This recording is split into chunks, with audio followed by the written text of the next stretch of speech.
हिंदुओं में कितनी टुकड़ियां, हिंदुओं में कितनी मान्यताएं, हिंदुओं में कितनी पूजा पद्धति अलग अलग। तो तुम ही बटे हुए हो, तो तुम कैसे दुनिया को रोकोगे बटने से। इसीलिए महर्षि स्वामी दयानंद का वचन याद आता सत्यार्थ प्रकाश का। महर्षि स्वामी दयानंद कहते हैं कि किसी भी संस्कृति को बचाना है, किसी देश को बचाना है डूबने से, तो एक देवता और एक भाषा होनी चाहिए। एक पूजा और एक भाषा हो जाएगी तो वो देश कभी डूबने वाला नहीं है।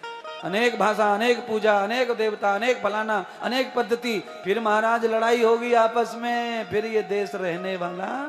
अच्छा बोलो, सबसे ज्यादा किस देश के टुकड़े हुए अभी तक? बोलो जोर से, न पता हो तो मैं बोल दूं। भारत सबसे ज्यादा टुकड़े होने वाला देश भारत है। टूटे टूटे जा रहे, टूटे टूटे जा रहे।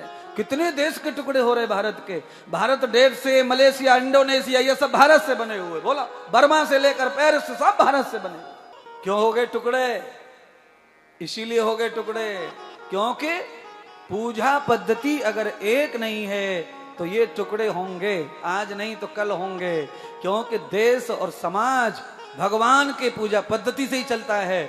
जहां पूजा पद्धति एक है उनमें विस्तार होगा, उनमें बड़म्पन होगा। और जिनकी पूजा पद्धति और देवता एक है वो पूरी दुनिया में फैल रहे हैं। और तुम पूजा पद्धति एक नहीं करोगे तो तुम्हारा समट के 0/0 हो जाएंगे एक दिन। क्योंकि तुम्हारे पास में तो ये भी गणित नहीं है बताने को कि तुम्हारा वास्तव में देवता कौन सा है। तुम्हें तो यही ठोस पता नहीं कि तुम्हारा देवता है कौन सा। बाकी लोग तो चिल्ला चिल्ला के कह भी सकते मर जाएंगे, मार देंगे, हमारा तो यही है।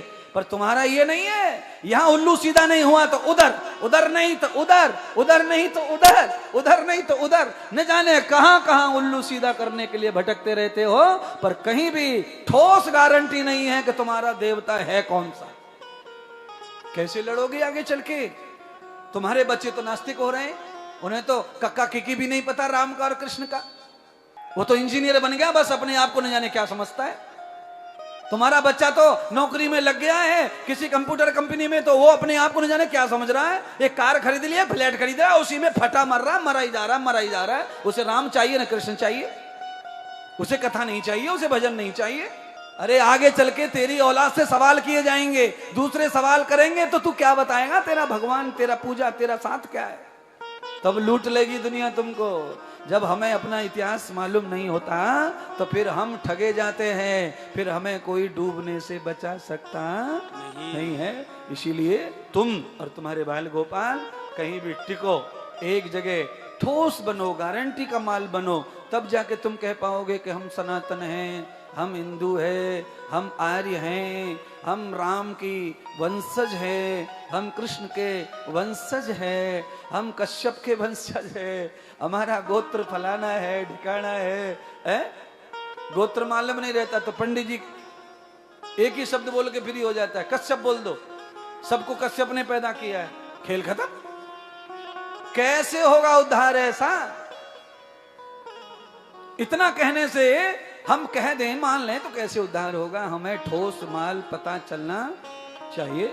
इसीलिए आप इंजीनियर बनो, डॉक्टर बनो, कलेक्टर बनो, इन सब चीजों की जरूरत है, पर साथ में हमारा जन्म कुंडली का इतिहास भी पता होना चाहिए।